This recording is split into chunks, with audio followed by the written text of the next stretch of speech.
SP404 versus the Core Chaos Replay. Which one is better? Which one do you need? Why I'm gonna have both of them. Previously did a video about what I need to finish my door studio. Let me expand on that. I have a door studio, but I also use a door. Right? When I said door studio, I meant like I don't have to use my door. I could use my MPC, all this, and I'm straight. Yamaha RS7000, and I'm straight. Right? So, but I do use the door sometimes. I use FL Studios a lot of times, but a lot of times I don't. I just make my beats off the MPC. I do what I do, right?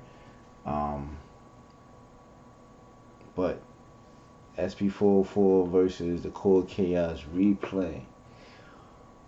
Which one do you need? Which one do I have? SP404 right here. So I'm not just talking about something I don't have.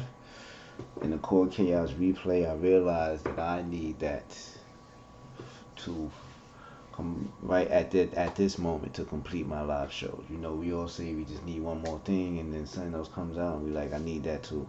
Right now, I need the Core Chaos Replay. Why do I need the Core Chaos Replay? So, recently I did my first production event. It was great. Shout out to Smoking Beats. Shout out to Lord Nez for giving me the opportunity to, you know, get on the open aux. I will be returning soon, hopefully. And, you know, I'll be doing more of those production events, you know. It's fun, and it's also, you know, it's good business, good networking, all that, right? First, let me give you a little history lesson. I first seen my first production event at the Donut Lounge in Wonderland in Bushwick. And that's when I first seen the amazingness of the SP404. I didn't know. I was like, oh, I don't know what they doing with this little box. It looked like the box from Enemy of the State that the guy that Will Smith went to school with was running from when the CIA was chasing him. But I noticed they was playing their beats out of it, and they was slowing it down. They was touching these knobs and doing all that, and I was like, I need that. I realized, you know, I thought it was just for effects. It had a little sample time. Once I found out each pad got 2 hours of sample time. It's portable, battery powered, USB powered. I believe you can power it with USB. It's battery powered.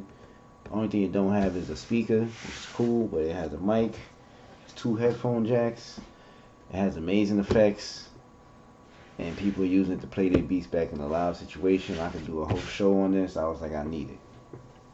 Like, this is great. It's all in one box. This is like a Swiss Army knife. You know what I'm saying? This is it. I feel like every producer should have this. Like, for real. I feel like every producer should have this. At least 50% of the producers, right? And then I got it.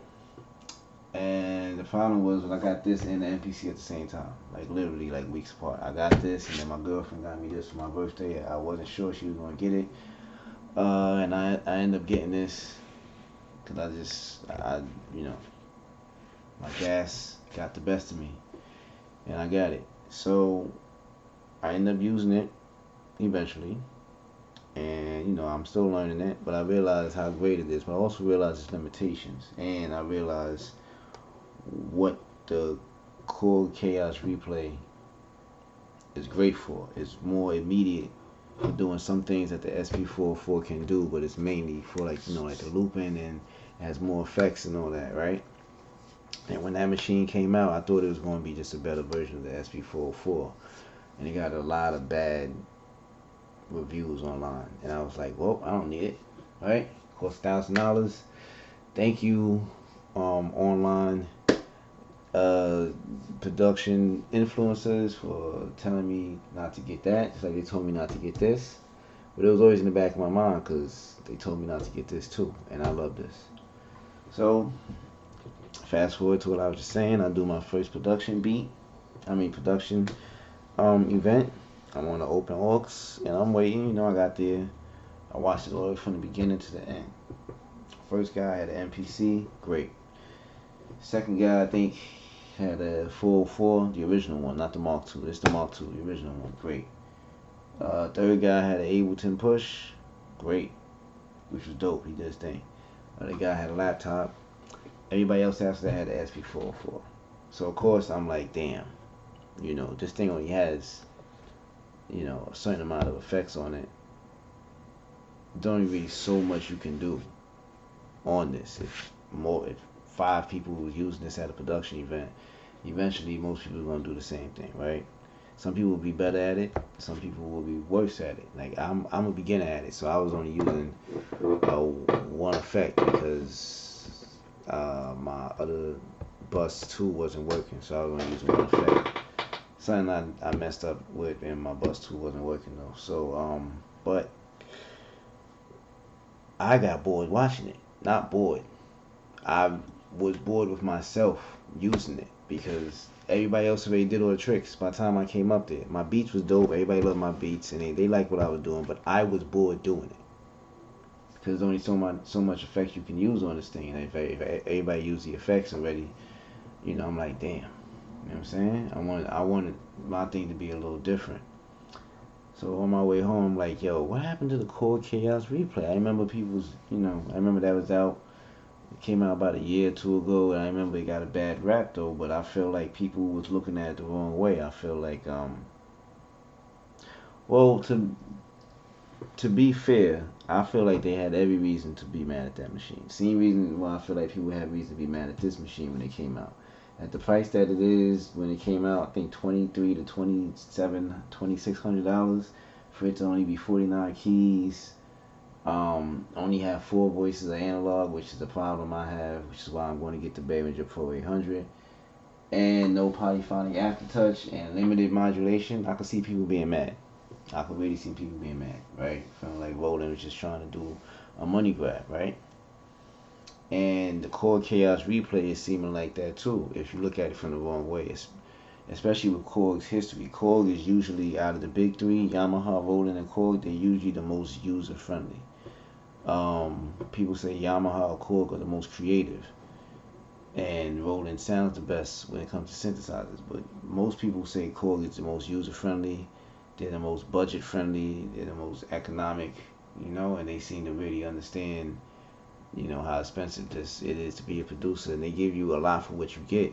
So I think for people seeing $1,000 for something that seems to be a weaker version, what they seen was a weaker version of the SP404, it seemed like something out of Cole's character. No offense, but it seemed like something Roland would do. And Roland got the SP404, and this is something Cole would do. You know what I'm saying? Like, and you probably wondering, well, what's the problem with the Core Chaos replay that people so mad? $1,000 is number one. Number two, is there's no battery charging, so it's not portable. It has to be plugged in. It has a mini USB to plug in that people don't like. The audio input and output are RCA. People don't use RCA like that no more. Like 2026, 2025, 2024 when it came out. I think it came out in 2020, 2024 it came out. People don't use RCA no more. Everybody's using quarter inch. No sequencer, no chromatic mode. And I think people just felt like it was a money grab for it to be so much. I think if it was 600, maybe even 800, I think people would have got it. It would have flew off the shelves. But $1,000, I think once people hit that $1,000, they don't want to see no problems with certain things. There's a certain price point where people are not expecting knowing what they would say is incompetence or inconsideration, right?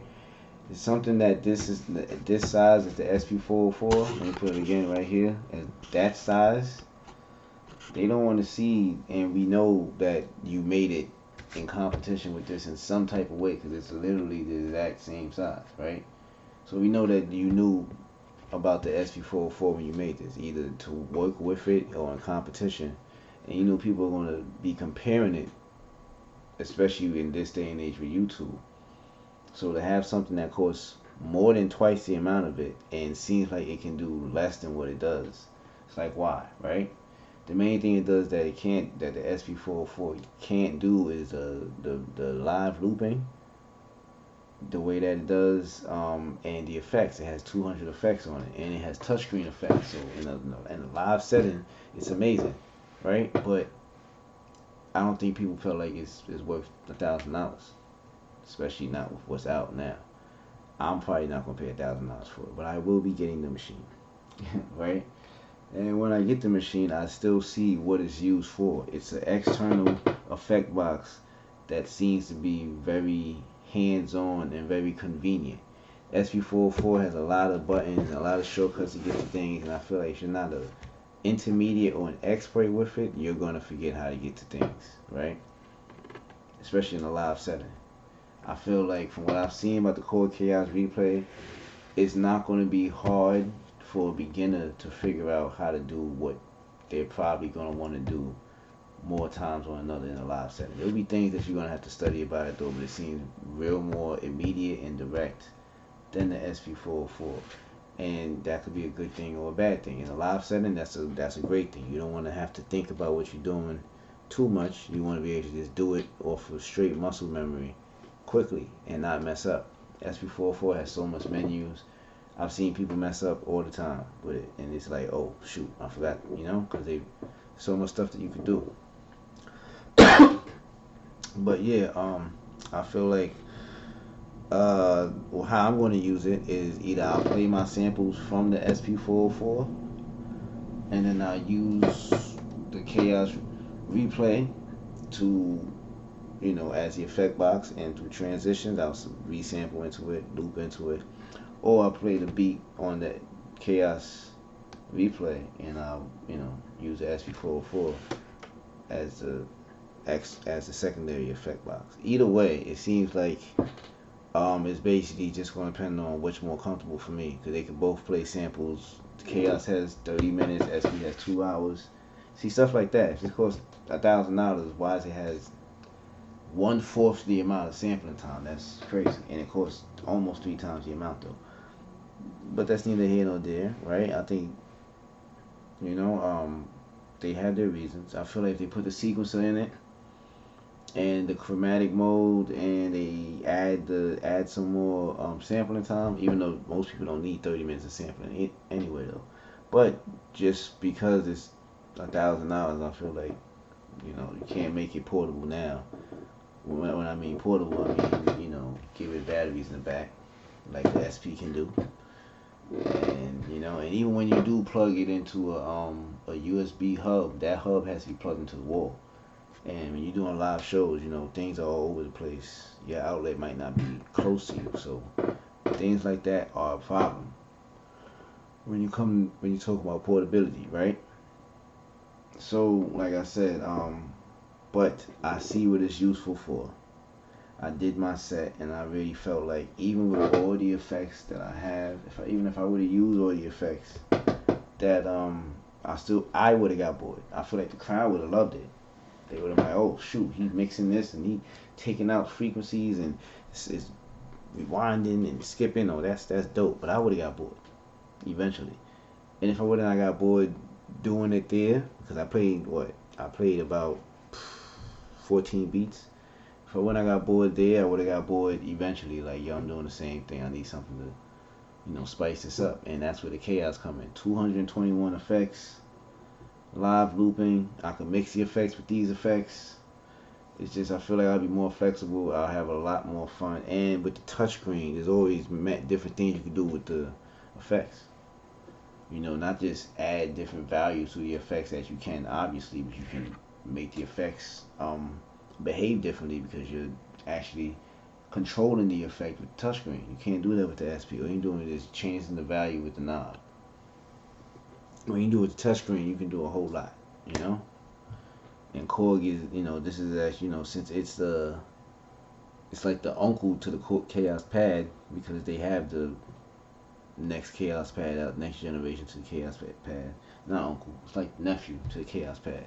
The son to the Kaoss Pad 3 now is the Kaoss Pad V. It's the new one that's out. So, it has almost the effects of that. Almost all the effects of that. Touchscreen is probably better on the Kaoss Pad though, but this has a touchscreen. So like I said, I feel like the Kaoss Pad would be a great addition to my live show. It'll add creativity and unpredictability to my show. I don't think people will never get tired of the effects. I have the effects from the SP and the effects from the Kaoss Pad and I think it'll really work out. I think it'll really be a great addition. Do not get the Kaoss pad thinking it's the SB. If you think it's just a better SP, you will be disappointed. Depending on what you use the SP for. If you use it as an effect box, great. But the SP still has great effects too, especially for drums, basses, and synths. You know, and a lot of times I run my drums into it, and then I bring it back in, and you know that's what give it that compression and that extra knock, that extra little grittiness in my beats and stuff. I did that with a lot of my samples too. Make sure you go check out Analog Cartel on Gumroad, Analog Cartel Volume 1.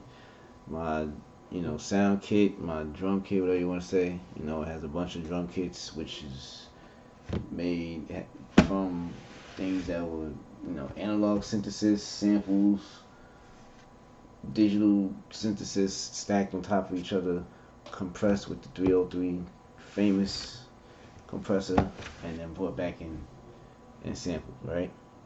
So this will still have its use with the signature effects that it has though, but the Kaoss pad replay effects will be so much better. So like I said, I want to add that to my live rig, right? And eventually I'll probably be adding these turntables to it too once I'm actually DJing stuff like other people's music and stuff like that. Probably be adding the turntables too, and then it'll be even better. I have the hands-on EQ right here to take things out. I have the faders right here to go between songs. I'll have SP effects and I'll have that effects. I'll figure out how I'm going to do the chain later on. I'm not sure how I'll do the chain. I mean, obviously it'll start here and probably go into the SP and then into that though. So that, that makes sense though. But yeah, that's the plan. Kaoss replay coming soon to my rig. Once I get it, you will see it here. You will see me work on it. I'm actually going to be making more channels working on the SP404 and the MPC strictly without the computer at all, strictly DAWless. And I'm actually going to start DJing on this channel too with this, what's this, Serato Pioneer DJ, what is it, DDJ SB3.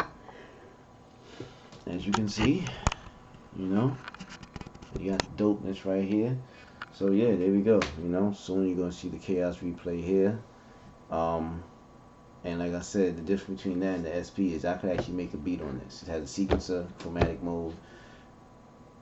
I think it has pattern select, chain patterns, all that stuff. Can't really do that on the Kaoss replay, and it's not for that. It's for live transitioning loops, in the live performance, and an effect box in the live performance.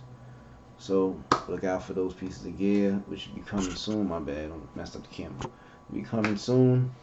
And peace. You already know, Jimmy Bones President, the Teflon Shogun. I'm out.